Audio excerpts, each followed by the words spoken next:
On Mother's Day and every day, one thing is always true. No mother in the world is half as great as you. Happy Mother's Day. Lots of love.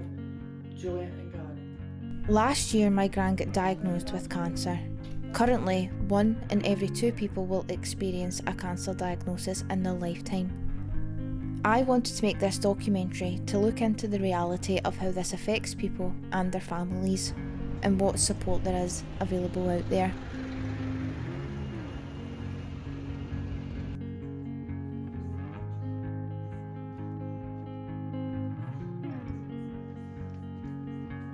So the statistics at the moment of cancer diagnosis is that 1 in every 2 people will experience a cancer diagnosis in their lifetime.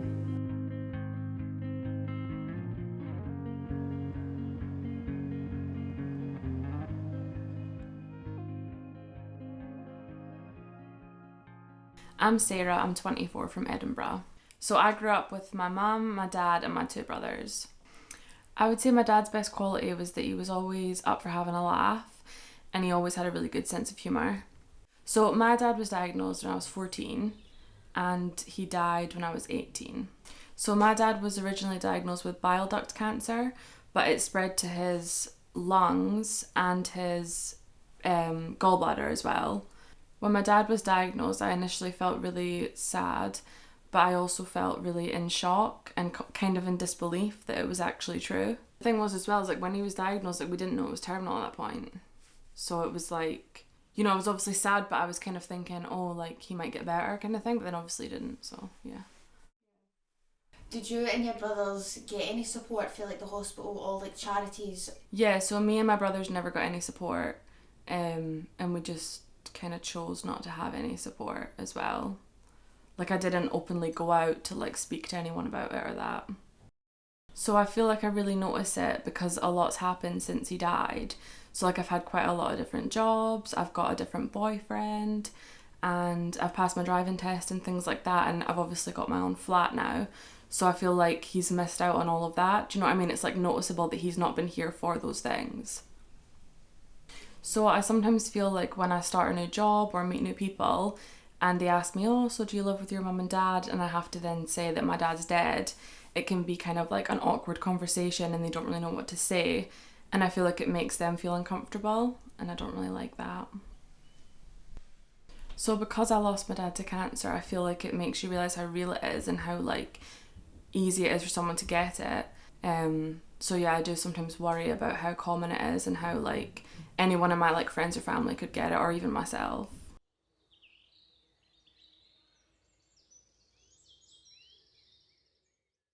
My name is Heather MacArthur and I am the Centre Fundraising Manager at Maggie's Glasgow. The Glasgow Centre is based on the grounds of Gartnavel and the Beatson Hospital, and we're here to offer different kinds of support to people who are affected by cancer. So it's not just people who have been diagnosed with cancer, it can be support to their friends and family as well.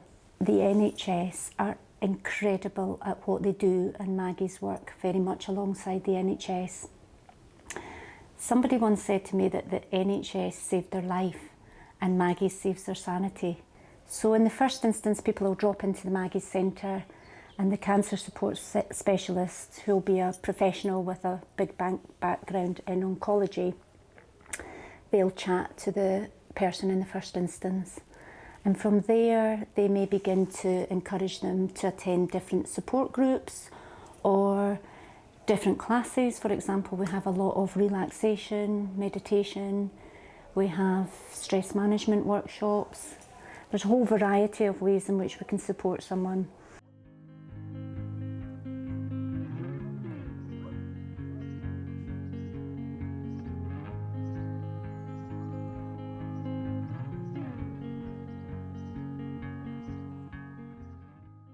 My name's Morgan McHattie and I'm 70. I was diagnosed with cancer last year. What cancer were you diagnosed with? Stage 2 womb cancer. How did it make you feel when you were diagnosed? Just pure shock. But at the back of my head I knew, but was hoping to God it wasn't, but hey ho it was. And what was your biggest worry? dying, chemotherapy, telling my family. When I was diagnosed with cancer, I had a hysterectomy. But I had to wait 1 to 2 months because I had a heart attack in the March before I was diagnosed. And I had to give my heart time to recover a bit before they could operate. And that kind of worried me a wee bit, because I thought my boobs spread waiting that time, but I hadn't spread it. And when I had my hysterectomy, that was the cancer. I was cancer free. I can't really explain how I felt. I just had tears and just was so relieved, just so relieved. I can't explain how I felt, and that's the God's honest truth. I felt absolutely out of this world. I just looked at what Papa and his eyes had filled up, and that was the two of us. Greeting. The doctor told me I was cancer free, he went away, that was him who went away, and the nurse came and sat where he was sitting.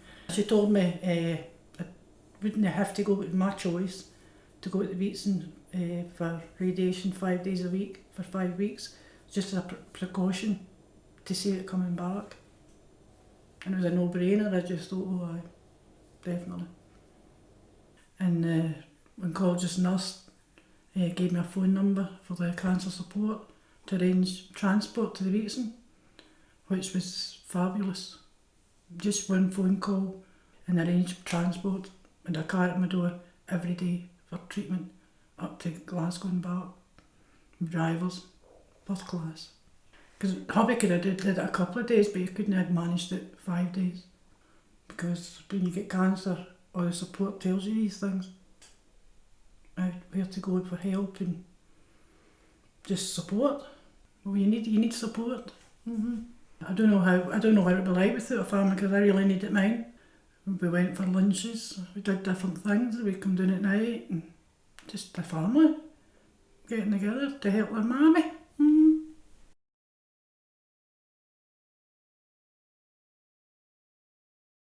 To explain why I work at Maggie's, I'd like to take you back to the summer of 2012, where I was going on holiday with my young children, and we were so excited, but I had a hospital appointment that I had to go to on the day of travel, and I journeyed over to the breast clinic. So I travelled from the south side of Glasgow to the West End, and it felt like a bit of an inconvenience because all I wanted to do was get on holiday, but I had diagnosed myself with having a cyst. And that day I got to the hospital, and it turned out that this cyst was not a cyst, and that it was a 8-centimetre tumour, and the tumour had already spread to my lymph nodes.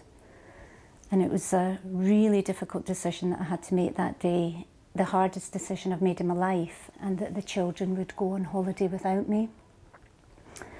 So I found myself once again travelling from the south side to the West End, and I walked through the doors of the Maggie Centre at Glasgow. I would like to say that the centre to me in that moment felt like walking into a boutique hotel. It's a beautiful building, very, very relaxing. So I walked into something that felt like home. And the first thing that I wanted help with was, how was I going to talk to the children? And when that treatment plan became visible to the children, and I would be wearing a wig at the school gates, and how was that going to feel for them? And I have no doubt that the advice that I got at Maggie's that day massively shaped and changed the children's journey and my journey over the next year. Maggie's absolutely worked for me, and that's really why it's a privilege for me now to work for Maggie's. The biggest thing I've learned about this, if you've got any symptoms, anything, go and get it checked instead of just ignoring it. Because the quicker you go and get things checked, the better chance you've got.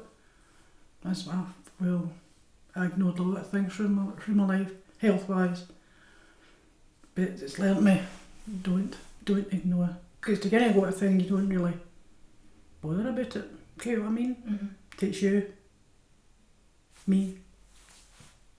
So it's like my favourite, well, it's the most recent picture I have, like, of obviously I look young, but like it's the most recent one with a little quote on it. Never more than a thought away, loved and remembered every day. My fondest memory of my dad is when we used to go to Blackpool every year. I feel like Blackpool does bring back like a lot of memories from my dad because it was always like one of his favourite places and it's always where we would go like as a family. So I think I still go there for that reason. I'm most excited about my youngest daughter, Leanne, is getting married in May. And I'm going to be the mother of the bride, cancer free, loving it. See, this time last year, like Mother's Day and my birthday and things, I had cancer. This year, I'm cancer free. The best feeling in the world.